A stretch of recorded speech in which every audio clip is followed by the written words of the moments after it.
Hi world.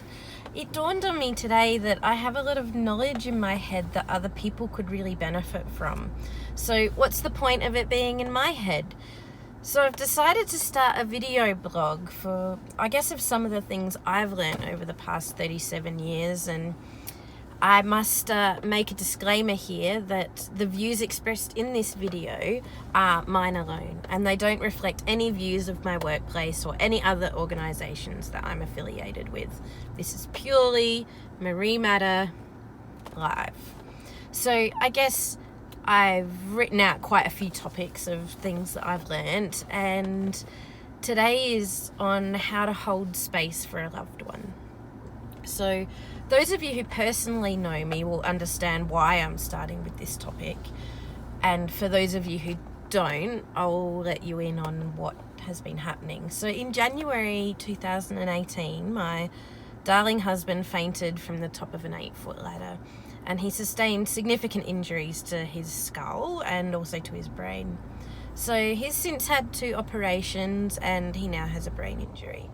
So basically, to cut a long story short, because this isn't about his injury, I have spent many minutes, hours, days and weeks sitting beside his bed this year, holding space for him.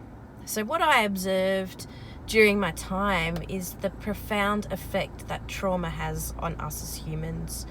So what I witnessed were some family members who'd come to visit their loved ones who were really loud and really over the top. Some were really quite selfish and would expect things of their loved one who were really ill, that just was satisfying their needs, not the needs of the patient. And some were really quiet and would just sit there. So there were some patients that didn't have any visitors at all, and that also had an impact on their trauma. So I guess the next thing I wanted to say was I made a conscious decision that I wanted to create an environment for us in the hospital that facilitated Noe's return to health, and also something that nurtured the countless staff that we interacted with on a daily basis. So I decided to start writing a different positive quote on the nurse whiteboard each day.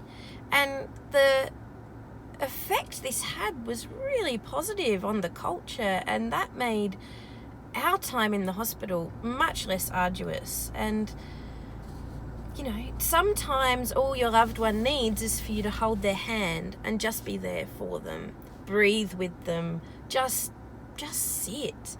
Sometimes they need cheering up with a joke. Other times they might want to understand their injuries. And I guess I found that the best way to approach each day was with a positive attitude and an attitude of gratitude, and focusing on what you could do rather than what you couldn't.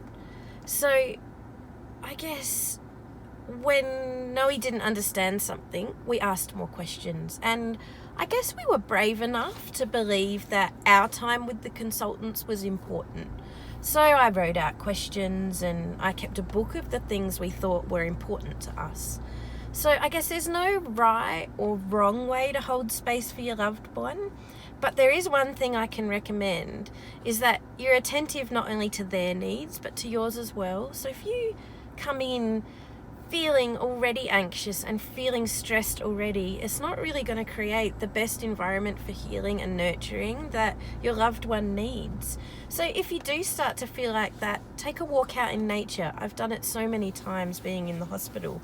When I feel myself starting to get anxious, or to the point where I'm not helping the situation, I remove myself. So with that in mind, your loved one feels much more settled and calm if you can rein in that anxiety while you're with them. Another thing I really want to express that I struggled with, but in the end, now I'm completely fine with it.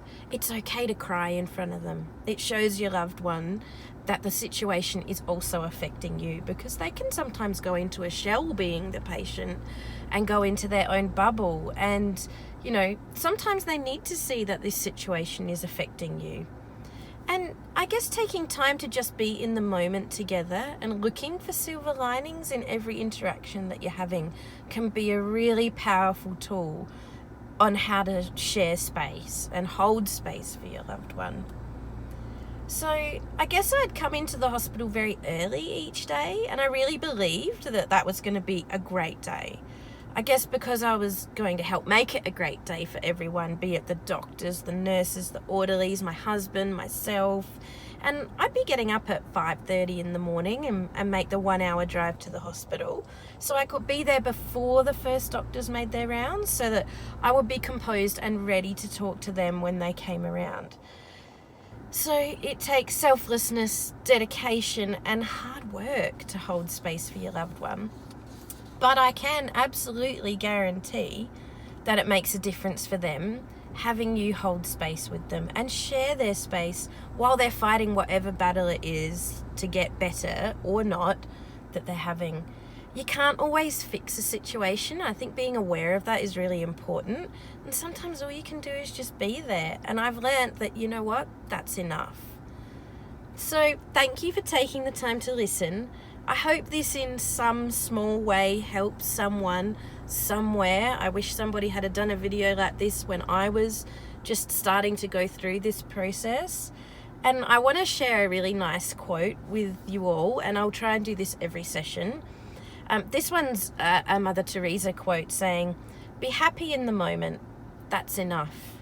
Each moment is all we need, not more." So until next time, friends, namaste.